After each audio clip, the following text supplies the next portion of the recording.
My good gravy, countdown to Christmas. It is Advent day number 5. And today we're going to talk about some more prophecies from Isaiah, some that are incredibly specific about Jesus. If you want to understand what Jesus came here to do, read Isaiah 52 and 53. These chapters were written 700 years before Jesus was born. But yet somehow they read like an eyewitness account of what Jesus did during crucifixion.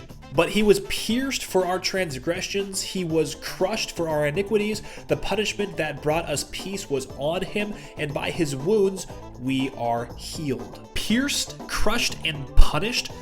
This does sound a lot like crucifixion. And not only did Isaiah write about this before Jesus was born, but he wrote about this before crucifixion was even invented.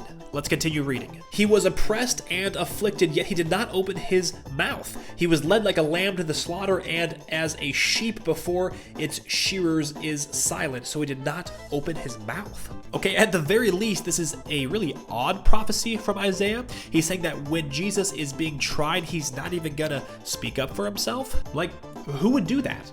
Nobody would do that. But that's exactly what happened to Jesus when he was being accused in front of Pilate.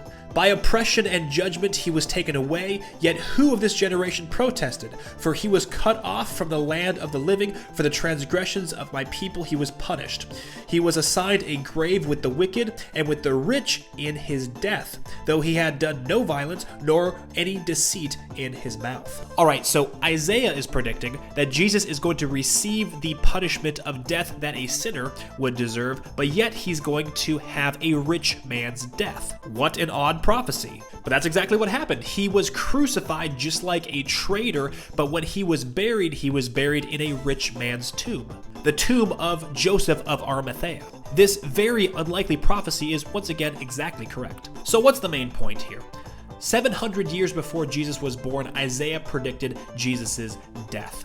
And he predicted it in such a specific and also very unlikely way. In the last episode, we talked about how Isaiah prophesied about the virgin birth. He prophesied about how Jesus would be born in an impossible way, and now he's describing Jesus' death, which is also literally impossible. But yet, line by line, he fulfills all of these prophecies in his crucifixion. And Isaiah's whole point with these prophecies is that the Messiah is coming to bear our iniquities. He's coming to suffer so that we do not have to. He took on the weight of the sin of this world so that our sins can be forgiven and we can spend eternity with God. And that is why Isaiah 53 is sometimes called the Gospel of the Old Testament. Thank you so much for tuning in today, and I will see you again tomorrow.